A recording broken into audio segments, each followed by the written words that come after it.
Pampers, जो कि Procter and Gamble का एक रिनाउंड ब्रांड है, वो चाइना में बहुत ही बुरी तरीके से फेल हुआ था, पर आज अपने सेगमेंट में मार्केट लीडर है। पर कैसे? 1998 में पीएनजी को चाइना में बेबी डिस्पोजेबल डायपर मार्केट में बहुत ही बड़ा गैप दिखा, तो पीएनजी ने पैम्पर्स ब्रांड को चाइना में लॉन्च किया, जो कि उसका वेस्टर्न प्रोडक्ट का चीपर वर्जन था। लेकिन हुआ क्या कि चाइनीज कस्टमर को ये प्रोडक्ट समझ में ही नहीं आया। उनको पैम्पर्स बहुत ही इरिटेटिंग प्रोडक्ट लगता था, साथ ही प्लास्टिक का प्रोडक्ट जैसा लगता था, जो कि उनका कोई भी बर्निंग प्रॉब्लम्स या कंसर्न को सोल्व ही नहीं कर रहा था। तो इसीलिए 2006 में पैम्पर्स को नया पोजिशनिंग के साथ फिर से मार्केट में लाया, जो कि the Pampers cloth like and dry था। इस बार पैम्पर्स ज्यादा सॉफ्ट और यूएस मार्केट से आधा सस्ता था, पर इस बार भी फेल हो गया। सेल्स बढ़ ही नहीं रहा था। यहाँ पे प्रॉब्लम क्या था कि पीएनजी ने कस्टमर के साइकिल को समझ ही नहीं रहा था। उनको लगा कि पैम्पर्स अमेरिका में चल रहा है तो चाइना में भी चल ही जाएगा। कंज्यूमर्स और इंड यूजर्स, जो कि बच्चा था, उस पे तो ध्यान दे रहा था प्रोडक्ट्स के क्वालिटी को बढ़ाकर, पर जो इनिशिएटर, इन्फ्लुएंसर, डिसाइडर और बायर था, उस पे ध्यान ही नहीं दे रहा था, जो कि मॉम था। अब बच्चा तो जाके सामान खरीदेगा नहीं,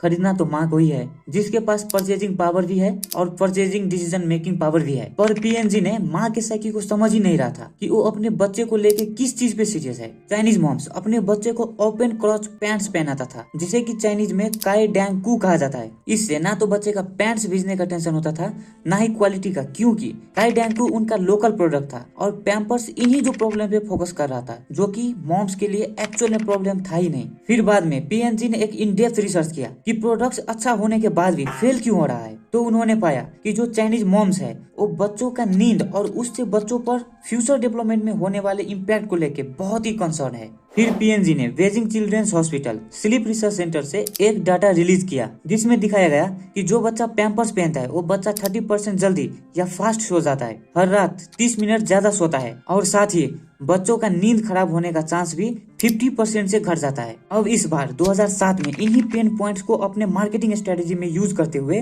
फिर से पैम्पर्स को लॉन्च किया, गोल्डन स्लीप कैंपेन टैगलाइन के साथ। फिर क्या था, पैम्पर्स का सेल्स देखते ही देखते 55% से बढ़ गया। 2006 से 2011 तक baby disposable diaper market 3 billion का हो गया और प्रेजेंट में उससे कई ज्यादा। और आज पैम्पर्स मार्केट लीडर है अपने इंडस्ट्री में। हमेशा कस्टमर के साइकिल को समझने का कोशिश करना चाहिए और कस्टमर का मेन पेन पॉइंट्स क्या है उसी चीज को टारगेट करते हुए अपने प्रोडक्ट को लॉन्च करना चाहिए। Hope you like the videos. Please do like, share and subscribe.